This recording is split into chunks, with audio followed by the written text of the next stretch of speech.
और सबसे पहले बात करते हैं भोपाल से आ रही बड़ी खबर की, जहां पे युवतियों पर चाकू से हमला करने वाला आरोपी पकड़ा गया है। छोला अयोध्या नगर में वारदात की फिराक में आरोपी घूम रहा था। लोगों की जानकारी के आधार पर पुलिस ने आरोपी को पकड़ लिया है।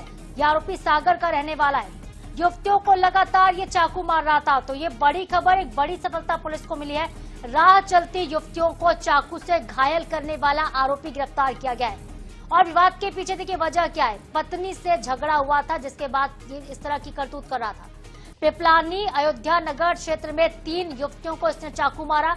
6 दिन से क्राइम ब्रांच और 25 पुलिस की टीम इसकी तलाश कर रही थी और अब जाकर 6 दिन के बाद ये आरोपी आखिरकार धर दबोचा गया।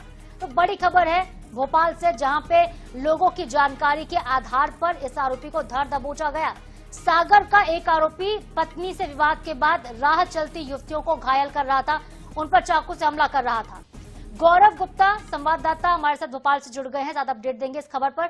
गौरव, आखिरकार किस तरह से सफलता मिली है, कैसे पूरी गिरफ्तारी हुई और पत्नी से विवाद इतना ज्यादा बढ़ गया कि ये लड़कियों पर हमला कर रहा था, क्या ये पूरा मामला है?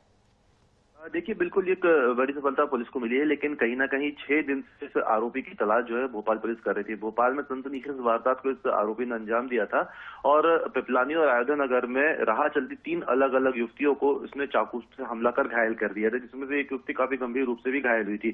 इसके बाद से पुलिस की करीब 25 टीमें आरोपी की तलाश कर रही थी। इसका एक सीसीटीवी फुटेज भी सामने आया था और सीसीटीवी फुटेज को भी पुलिस ने जारी किया था। इसके आधार पर कल देर रात ये जानकारी सामने आई कि एक असंदिग्ध जो है वो छोला और अयोध्या नगर थाना क्षेत्र में घूम रहा है और जानकारी के अनुसार ये और युवतियों के ऊपर हमला करने की फिराक में था। लेकिन इस मामले की जानकारी जब पुलिस को लगी तो पुलिस की टीम भी मौके पर पहुंची और उसको हिरासत में लिया। अब देखिए, जब ये आरोपी पकड़ाया, सीसीटीवी से भी इसकी पहचान की गई तो इसके और भी जानकारी जब निकाली गई तो जिस गाड़ी से ये घूम रहा था वो गाड़ी सागर के किसी एड्रेस की रजिस्टर्ड बताई गई, लेकिन जबकि इसका जो मोबाइल था जिसमें वो सिम इस्तेमाल कर रहा था वो शेडोल के किसी एड्रेस पर रजिस्टर्ड था। ऐसे में पुलिस अभी ये देख रही है कि एक्चुअल में ये कहाँ का रहने वाला है, लेकिन फिलहाल जो प्राथमिक जानकारी आई है उसमें ये कहा जा रहा है कि सागर का ये रहने वाला है और इसकी पत्नी से विवाद हुआ, जिसके बाद ये अन्य युवतियों को शिकार बना रहा था। फिलहाल पुलिस ने इस मामले में जो अपनी छानबीन है उसको तेज कर दिया। आरोपी से अभी पूछताछ की जा रही है। इसके अलावा इसके मोबाइल से कुछ इंस्टाग्राम आईडी भी मिली है जो ये चला रहा था और वो जो इंस्टाग्राम आईडी है वो किसी भरत अहिरवार के नाम से वो चला रहा था।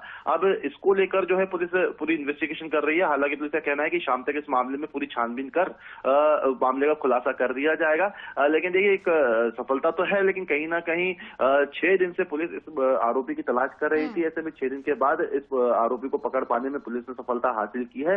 और जिस तरीके से इसने वारदात को अंजाम दिया था, भोपाल में दहशत एक तरीके से फैल गई थी, क्योंकि इस तरह की घटनाएं कभी भोपाल में सामने नहीं आई थी जिस तरीके की वारदात इस आरोपी ने अच्छा अंजाम दी थी। इसकी मानसिक स्थिति को लेकर क्या कुछ अपडेट है? क्या मानसिक तौर पर भी ये विक्षिप्त है? जिस तरह से ये कर रहा था हरकतें, पत्नी से झगड़ा होने के बाद दूसरों पर चाकू से हमला करना, मेंटल कंडीशन कैसी है इस आरोपी की? इसको लेकर पुलिस क्या कह रही है? जब कल पुलिस को मिला था तब ये बात बताया जा रहा है कि उस वक्त ये नशे की हालत में था। नशे की हालत में होने की वजह से पुलिस इसे बहुत ज्यादा पूछताछ नहीं कर पाई है। उसके नॉर्मल होने का पुलिस ने इंतजार किया, क्योंकि कल रात को करीब 1:30 से 2 बजे के आसपास आरोपी को पकड़ा गया था।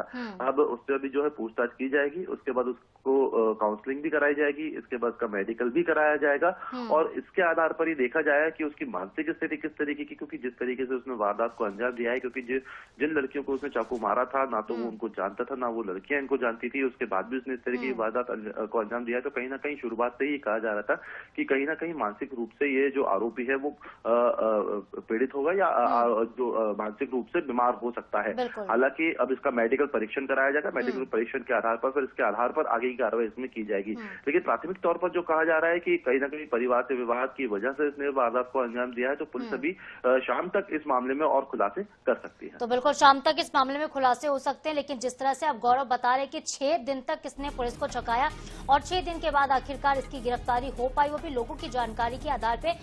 पुलिस ने थोड़ी देरी तो कर दी, हालांकि देखिए सफलता अब जाकर मिली है। देखना होगा कि आगे क्या कुछ ये आरोपी बताता है जब पूछताछ इससे होती है। तो बहुत शुक्रिया, आप नजरें बनाए रखिएगा इस खबर पर।